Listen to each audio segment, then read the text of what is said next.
Fala, meus amigos, tudo bom com vocês? Eu sou o Duda e bem-vindos mais uma vez aqui ao nosso canal. E esses dias eu estava refletindo porque eu tinha assistido o filme Watchmen. Mais uma vez eu assisti essa obra incrível e eu resolvi prestar um pouco mais de atenção em certos detalhes. Tinha muita coisa que eu nunca tinha percebido e eu gostaria de compartilhar algumas partes com vocês e fazer algumas considerações sobre alguns dos personagens. Então, convido vocês a me acompanhar nessa jornada, beleza? A primeira coisa interessante que eu achei foi logo na abertura. Ali acontece muitos detalhes que eu não tinha percebido. Na cena inicial, nós vimos ali o comediante no seu apartamento e ele está assistindo ali algumas notícias na televisão. E eles estão falando a respeito do conflito iminente entre os Estados Unidos e a União Soviética, a possibilidade até de haver um conflito nuclear. Então está tendo um programa de entrevistas ali, um talk show, e em um certo momento ele fica entediado e muda de canal. Sabendo o desfecho da história e tudo que aconteceu, que ele já havia participado de uma guerra, a Guerra do Vietnã, junto com o Dr. Manhattan, então dá para entender que ele meio que estava de saco cheio desse assunto. Além do mais, ele já havia descoberto o plano do Ozymandias, ou do Ozymandias, né? Os dois jeitos podem ser ditos. Então ele resolveu mudar de canal. E aí entrou um comercial do Nostalgia, que é um perfume, que é justamente um perfume que também pertence ao Ozymandias. Então, meio que já dando ali um prenúncio do que ia acontecer. E logo ele entrou no seu apartamento, coisa que a gente só vai descobrir lá na frente, e acabou assassinando, jogando ele pela janela e fazendo com que aquela gota caísse ali no seu broche, né, do sorriso, smile, dando aquela icônica capa. Outro detalhe tem a ver com isso. Quando aquele broche cai no chão, a câmera aproxima bastante até que tudo fica preto em um dos olhos, né, da figura. E a partir dali começa aquela abertura onde vai fazendo meio que um flashback, mostrando todos os eventos da criação dos Minutemen's, a queda deles, onde foi mostrando um pouco dos acontecimentos, alguns foram mortos, alguns foram presos, enfim. Toda aquela história que é contada de forma magistral logo na abertura.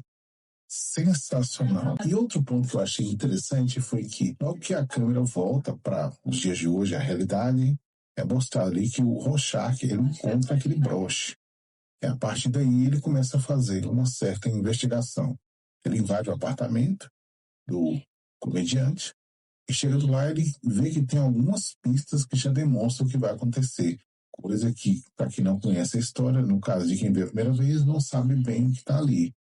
Mas é muito bom, porque tem assim alguns quadros da série Júpiter, tem também um quadro da filha dela, e que mais na frente a gente descobre que é filha dele também, algumas fotos que ele tem com o presidente, e também alguns cortes de jornal dele, no caso, fantasiado, dando já a pista ali por Rorschach, já que ele não sabia que ele era o comediante. Então, dessa forma, o Rorschach passa a desconfiar. Então, o Rorschach ele consegue abrir o seu armário e descobrir o conteúdo que estava lá dentro, que é justamente a sua fantasia de herói, e o mistério estava resolvido. Mais uma coisa que tem me incomodado muito é que eu vejo que muitas pessoas fazem vídeos meio que colocando o Rorschach como se fosse uma espécie de vilão. Ele não é vilão, ele pode ser considerado até um anti-herói. Ele pode ser, sim, um sociopata devido à sua natureza, aos seus traumas.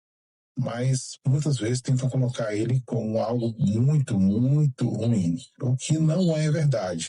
Ali, dentro daquela história, há certas nuances, mas nenhum deles é puramente vilão. Tem, sim, alguns desvios de caráter questionáveis que faz parte da natureza da própria obra. Outra coisa interessante de se notar é porque o Dr. Manhattan, ele havia se tornado naquela fonte de energia infinita e ele havia adquirido poderes tão cósmicos que ele não precisava mais se tornar um humano, mas ainda havia nele uma certa conexão com a humanidade, tanto que ele se rematerializou um ser humano daquela forma azul, mas com a característica humanoide, e posteriormente se apaixonou novamente, o que foi um ponto crucial para que ele decidisse novamente voltar e salvar a humanidade. Outro ponto interessante são os símbolos que tem na obra.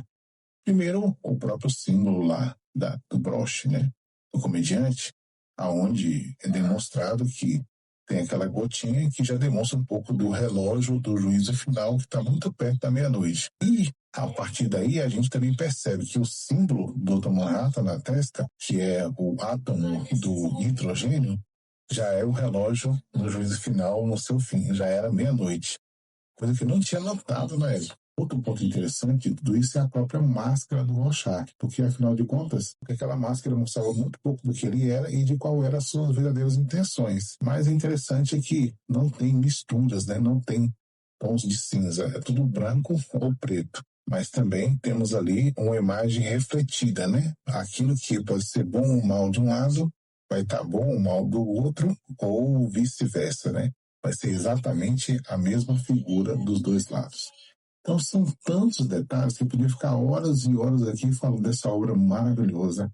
As músicas são boas, as dublagens em português, particularmente do Dr. Manhattan, cara, excelente. E todos eles, na verdade, né? Então é muito importante para o universo dos quadrinhos e é considerado por muitos a melhor adaptação de super-heróis, personagem dos quadrinhos de todos os tempos. Mas eu queria saber de vocês, quais os pontos que vocês lembram dessa obra? Quais desses pontos são interessantes para a gente fazer um certo debate no futuro? Belezinha? Pessoal, obrigado por todo mundo que acompanhou até aqui. Deixa aquele like, valeu e até a próxima.